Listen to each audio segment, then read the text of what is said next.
Kylian. Si vous le voulez bien, parlons de ces 2 500 000 € que je demande. Comme vous le savez, ils ne serviront pas à changer le monde. Peu importe, est-ce qu'un type qui tape dans un ballon change vos vies? Non, mais pourtant vous êtes prêt à payer pour aller le voir, à donner de l'argent à des marques qui le sponsorisent. Et devant votre télé, vous répétez « Mais qu'il est nul !» Tout ça pour l'attendre à la fin de son entraînement en beuglant avec les autres moutons « T'es le meilleur, reste dans ce club, on a besoin de toi !» Oui, je fais allusion au grand Kylian Mbappé, alias la Noisette, Donatello ou encore le Golden Boy. Il obtient donc du public 3 surnoms très spéciaux. Parce qu'on ne va pas se mentir, quand on nous dit que votre tête ressemble à un intérieur de Kinder Bueno ou d'une Tortue Ninja, c'est que vous commencez mal dans la vie. Mais le football de haut niveau rend sexy. Vous vous transformez d'un coup en Golden Boy, devenant le nouveau rapide du football en ayant un physique atypique et une voix digne des plus grands doublages Disney. C'est un peu malsain, c'est un peu malsain. Moi, je ne vous demande aucune admiration, aucun soutien moral et encore moins d'avoir un superbe écran télé pour me contempler. Parce que oui, on ne me regarde pas, on me contemple.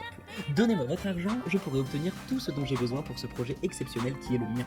Si vous n'êtes pas encore convaincu de me laisser vous donner durement gagner, laissez-moi vous donner 3 arguments. 1. Le faux connaisseur, tu feras. Vous vous prenez pour le nouveau Special One, alors que votre seul talent est d'aller tartiner du pain à l'usine en dépensant votre salaire dans des cartes inutiles sur FIFA. Oui, je vous vois déjà hurler comme King Kong, car vous avez obtenu la carte de Kylian, pensant que du coup vous deviendrez le meilleur joueur du monde. Tout ça est bien entendu une fable, pour être très poli avec vous. Mbappé ou non, vous ne valez pas un pichet de cidre. Alors économisez, arrêtez de vous faire mal et participez à la construction de ma villa. Vous verrez, plus reposant et surtout vous donnez ce que vous souhaitez avec ces conditions. Comment s'en priver? 2. La saga Madrid, tu regarderas. Vous vivez dans un monde au penchant schizophrénique, qui ne se soucie que très peu de la cohérence des faits. Comme d'habitude, vous dépassez mes espérances, quand je vous observe en train de suivre le transfert de Kylian, vous prenant de passion dévorante, comme la ménagère suivant sa série préférée quotidiennement.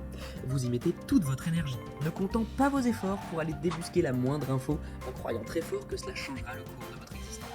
Il est bien vrai qu'il n'y a pas assez de problématiques dans ce monde, et même sans aller jusque-là, je vous rappelle un dicton simple et efficace, balayez devant votre porte avant de balayer celle des autres. Elle se trouve tout indiquée pour vous. Bien entendu, vous pouvez faire une petite entorse à la règle en participant à ma cagnotte. 3. David contre Goliath, tu voudras. Encore le summum de l'hypocrisie, c'est un fait. L'humain apprécie les gagnants. Hors de question de supporter une équipe de losers, sauf quand un match ressemble à David contre Goliath. Dans ces cas-là, les gens veulent que le petit gagne pour la beauté du geste soi-disant. En conclusion, Kylian, c'est Kylian. Ce mec qui va se plaindre à la FFF pour ne pas associer son image à une marque.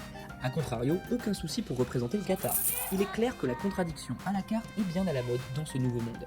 Donnez votre argent pour un projet qui ne sert à rien. C'est totalement vous. Vous raffolez des choses inutiles. Cette cagnotte est donc une énième opportunité de faire briller votre esprit contradictoire.